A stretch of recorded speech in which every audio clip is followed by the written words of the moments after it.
is the universe speaking to you. You are now tuned into the Modern Spiritual Life Coaching Podcast by the certified master life coach and spiritual guide, Coach Chip. Welcome, souls. We now begin this episode of a transformational journey. Unedited, unscripted, and creating something from nothingness. Now, let there be light on Modern Spiritual Life Coaching.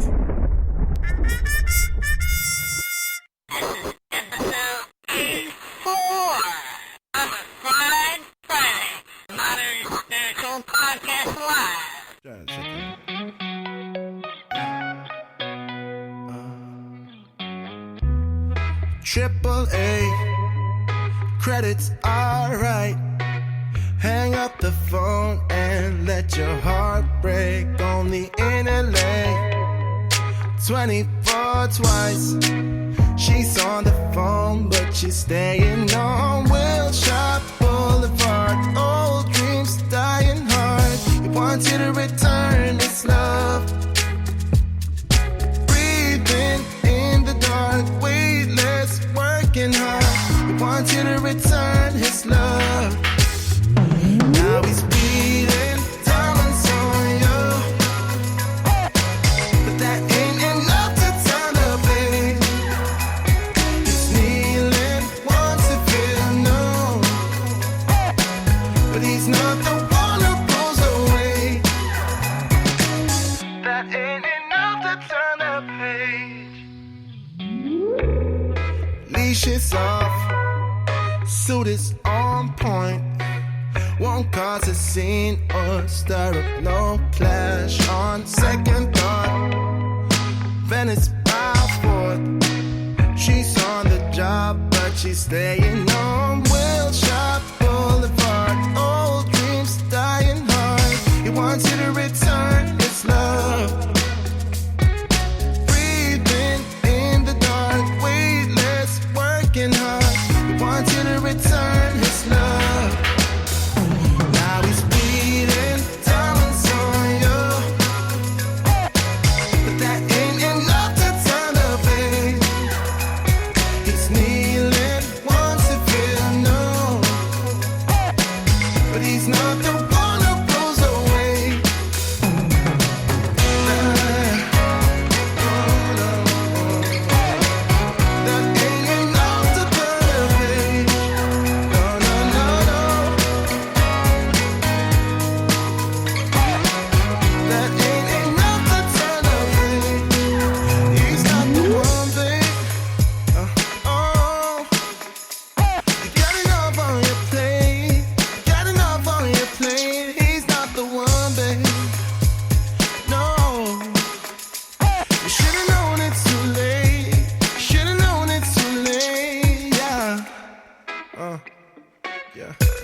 Here's today's Twitter shoutouts on the Morning Gratitude of the Modern Spiritual Podcast.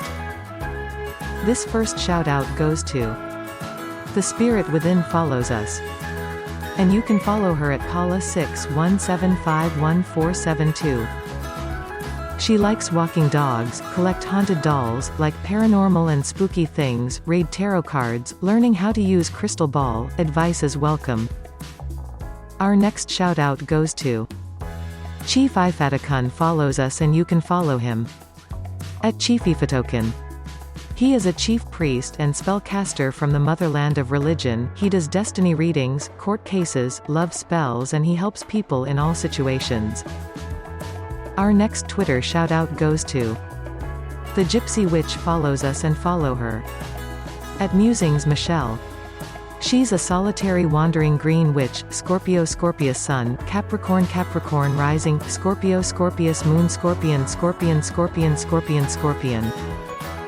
That's it for today's Twitter shout-outs. If you like to get a shout-out and followed back by us, then retweet our current promo pinned tweets or any one of our tweets. Be sure to follow us with an good intent and then your shout-out gets mentioned here on the next podcast. Thank you for listening to the Modern Spiritual Podcast Twitter shout-outs.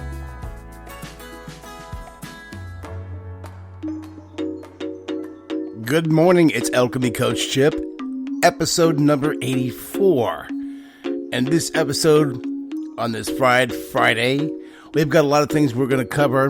We're going to talk about Tik Tok gets shut down in Hong Kong. We'll find out more about that. As well as we'll do a sound healing meditation with Awakening in the Great Divine. Plus, we'll listen to Cebu and the truth about tofu. I was kind of questioning about that a little bit because I just had tofu last night and it's been doing well for me in my healthy diet.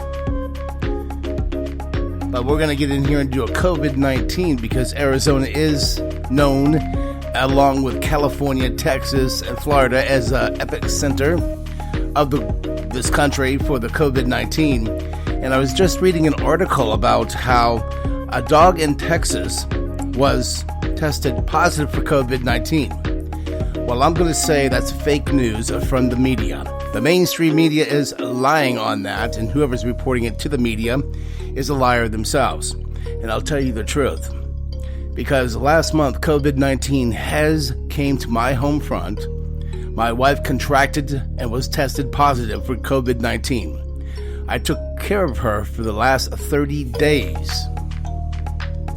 As well as I was not asymptomatic nor positive. I was negative through the whole time, didn't have any symptoms because of all the stuff that I do. If you want to call it the worshipping. But that's up to what you want to think, okay? I know the truth.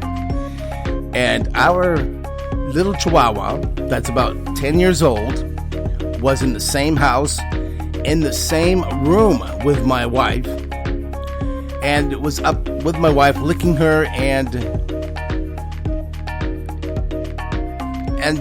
our dog didn't have any symptoms, and didn't come down with any symptoms at all, and didn't come down positive. And the reason for it is because an animal has a different function than a human being.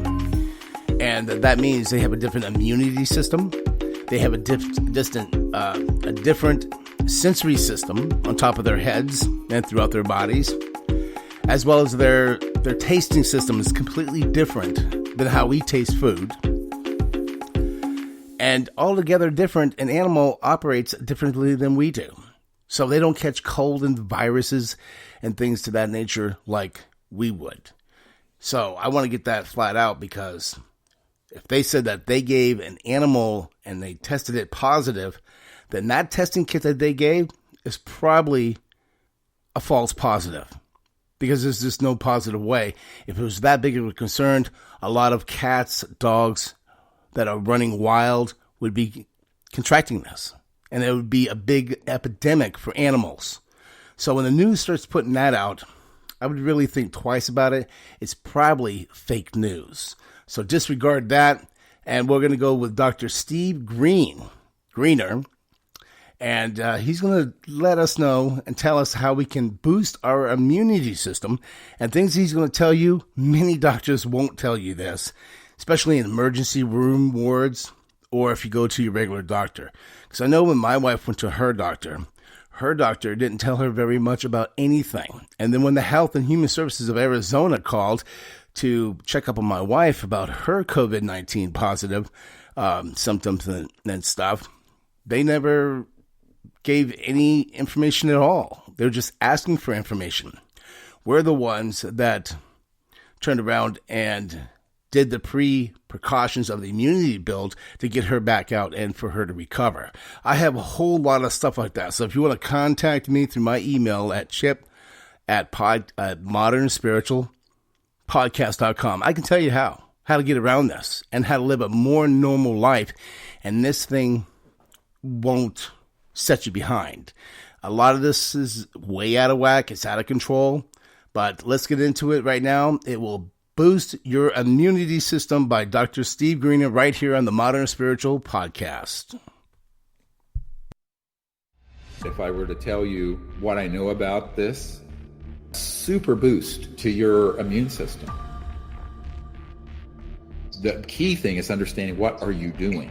The technique is not what you're doing. What you're doing is using a tool. It has this beautiful transformative effect. That's something everyone can do, even when you're in lockdown.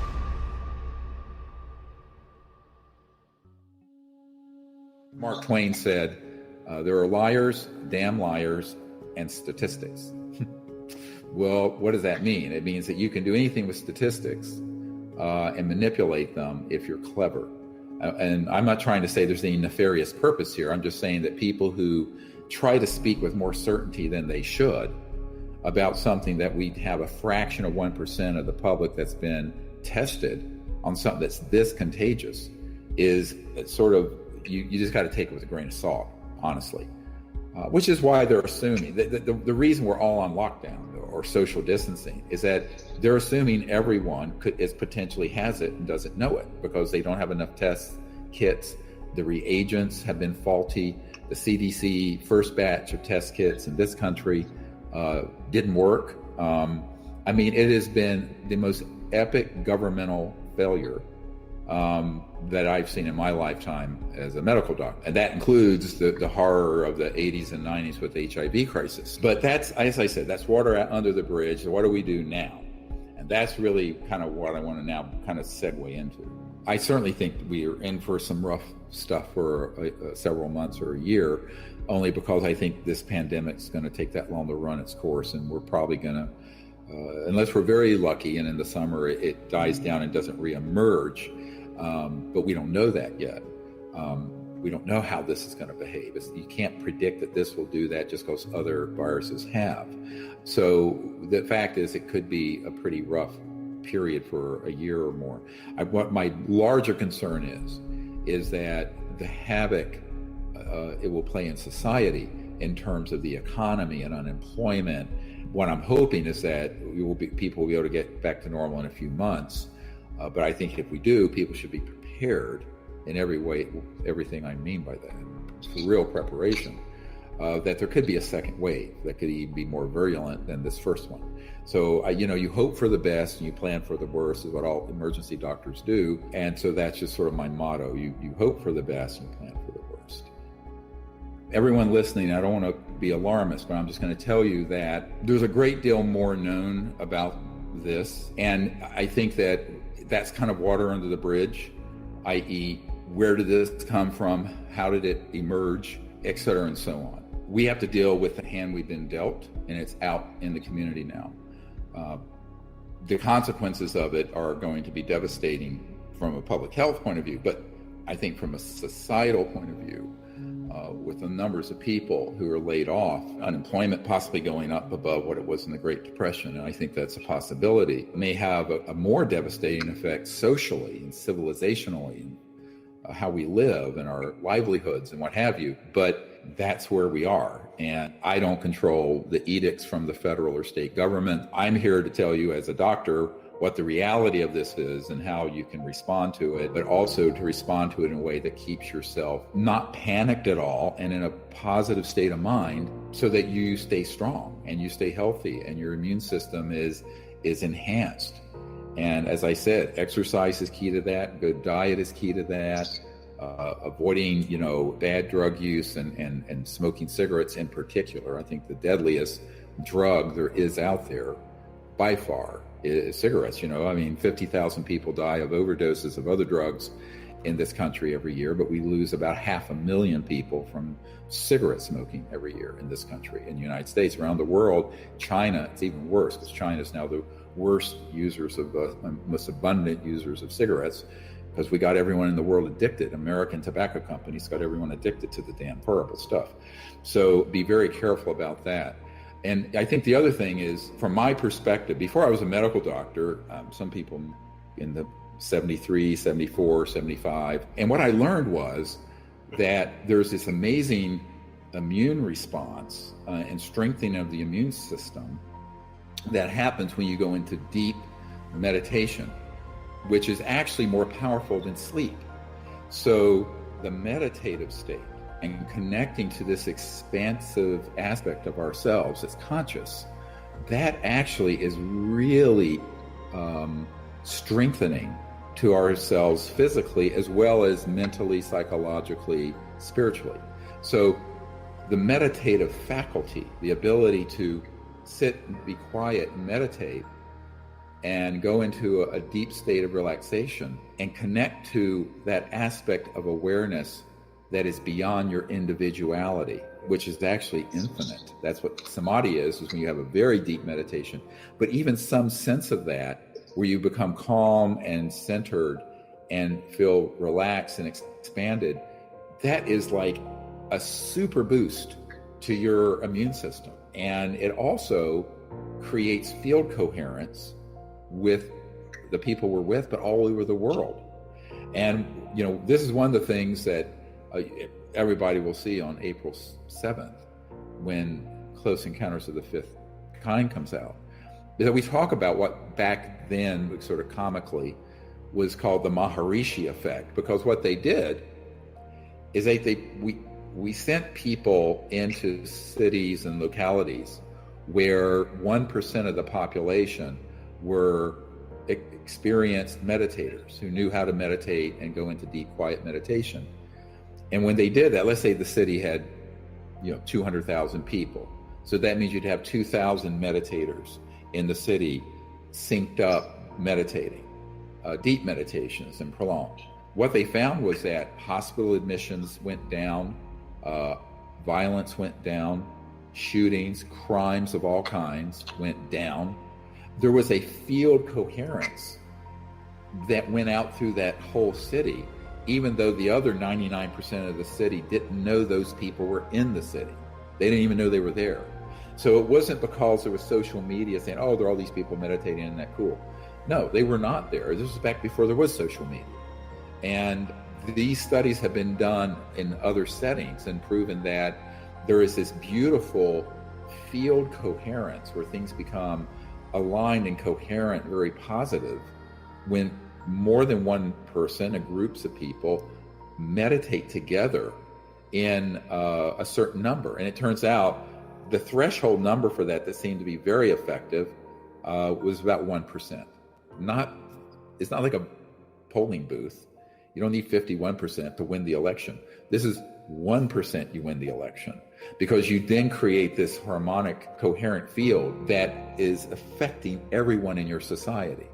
We can overcome it because there's no point panicking in fear, because the power of consciousness in the mind and people working collectively is much more powerful than a virus and much more powerful than any weapon that any people have ever created, and that we can transform the human future, but also kind of save ourselves by being connected to each other in this beautiful meditative state.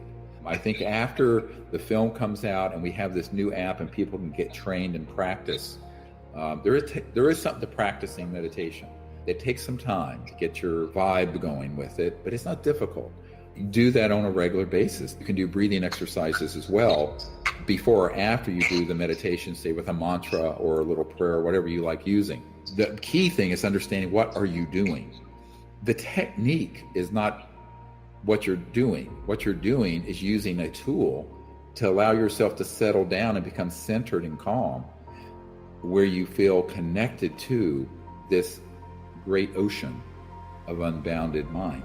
And when you have that experience, and it begins to grow subtly sometimes at first, it is so liberating, and it's also very enhancing to your immune system, your body, your life, your inner guidance, your happiness. Take care of yourself. Really learn to meditate and take this time where you're not having to dash around in your day-to-day life to practice deep meditation and do it with other people if you're with people already, or you can do it in a way that's with social distancing with people, whether it's electronically or people that or that in your area where you keep a social distance and can sit together in quiet meditation and do this. You can do it anywhere. You can do it in your living room if the weather's bad. You can do it in your backyard. You can do it anywhere.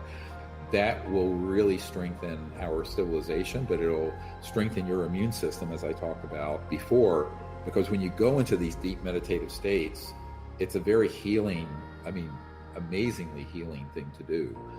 But it also strengthens your whole mind-body complex so that you are more resistant to diseases. But if you get the virus, maybe the effect would be much, much less.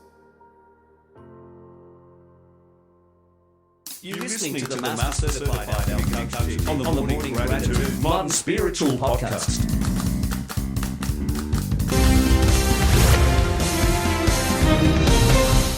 TikTok is stopping operations in Hong Kong. Yes, this according to an AFP report. TikTok is stopping operations in Hong Kong. So certainly interesting developments coming in. Professor Madhav Nalapat, editorial director of the Sunday Guardian, is still with us, as is Joyita Basu, editor of the Sunday Guardian. Professor Nalapat, TikTok now stopping operations in Hong Kong.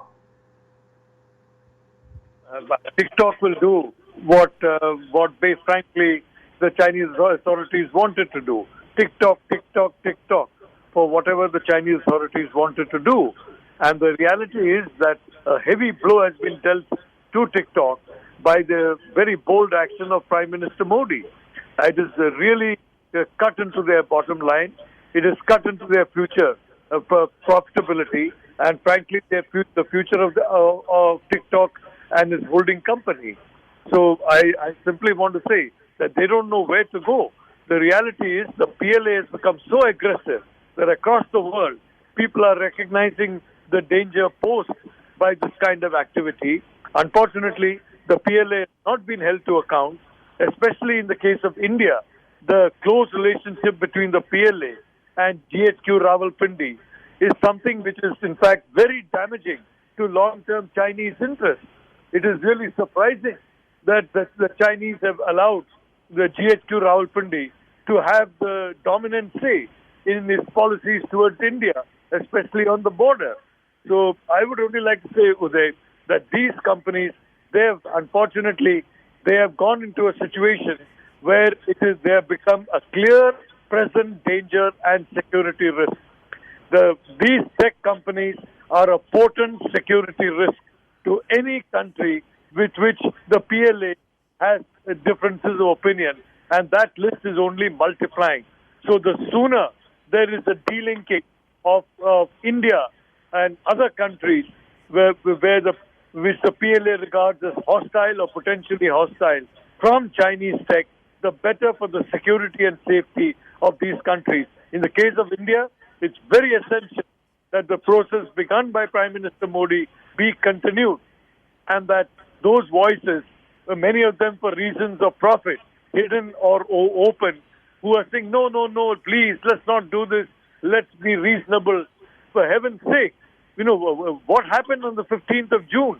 What has happened to those martyrs, to those courageous soldiers? Please do not insult the memory of those courageous soldiers by forgetting what happened on the June 15th night. Okay. Professor Nalapat, just stay with us. Joyita Basu also with us as well. Joyita, how do you view these developments of TikTok now stopping operations in Hong Kong, and the timing of this decision? I think it also largely has to do with, the fear of the Chinese government, the the Communist Party of China, that TikTok will be used by dissidents in Hong Kong to stage protests. And this is something we know what TikTok has been doing. They are, I think, apprehending large-scale protests, and that will be uploaded on TikTok. It just might get impossible for TikTok to kind of be able to control censor the kind of content that comes up. It has already happened with TikTok.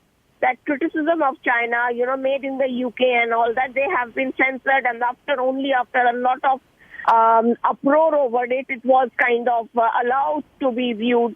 So I think there is a strong possibility that as this is a preemptive measure, that they are worried about, the kind of protest, because what has happened in Hong Kong, it's unthinkable. And it will be a good, reply to China to use a Chinese app and to say negative things about the Chinese regime. So I think that is primarily the reason why they are kind of stopping TikTok right now. And anyway, they want, until and unless, let us put it this way, until and unless thoughts of democratic rise out of Hong Kong, I don't see them being able to, being given access to any form of internet where they can voice their independent thoughts. All right, stay with us, Joyita and Professor Nalapat. We're getting breaking news coming in.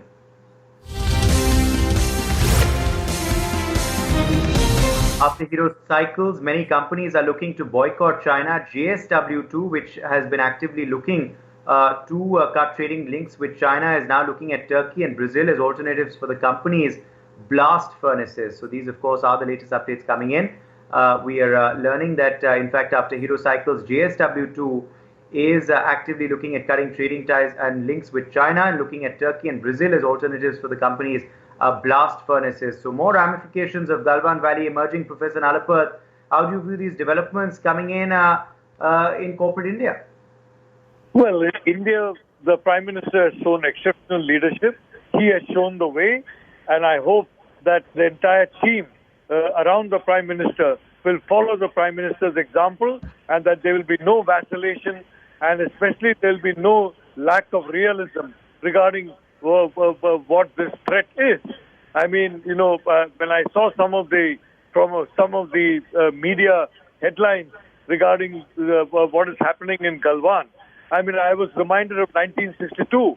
Similar headlines turned up a few months before the 1962 war. So I simply want to say it's important that we follow the example of the Prime Minister. He has spoken in Ladakh. He has spoken through his app ban. And no doubt he's going to speak again in the future. So we need to be very watchful, realistic about the situation. And we have to understand that this is almost, in a sense, a situation of war. And the situation of war, exceptional caution, exceptional reality, and exceptional determination are called for. For more such videos, subscribe to the NewsX YouTube channel, hit the bell icon.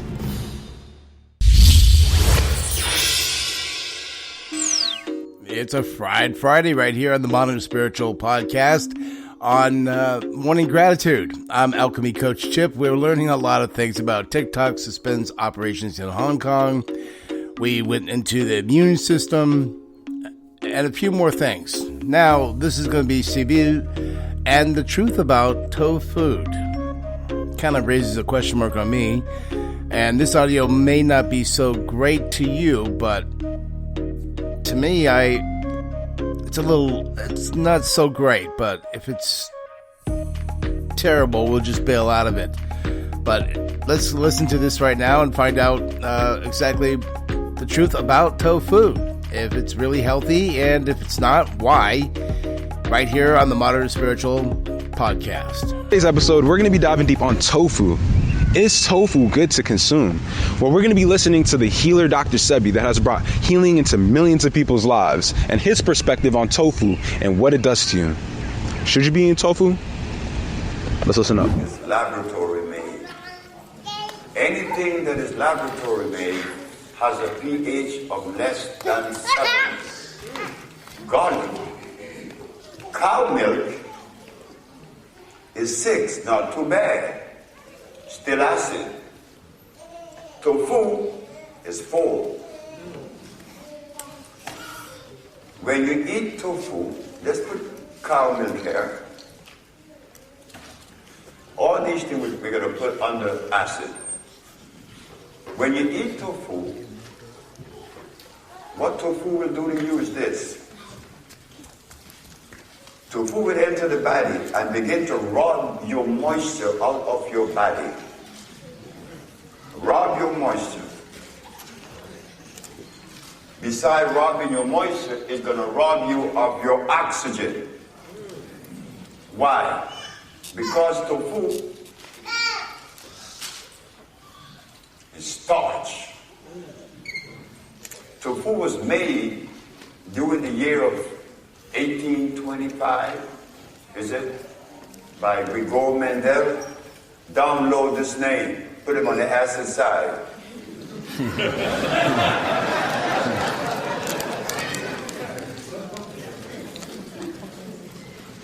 Mendel.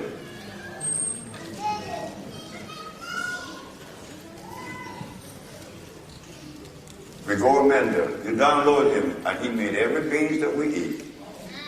So now, as we look at this tofu business, we find that it is so acid that Mr. Eddie Murphy, first fiancée, her name is Fashawn, she came to me and she said that she was anemic, and she showed me her hands. They were yellow.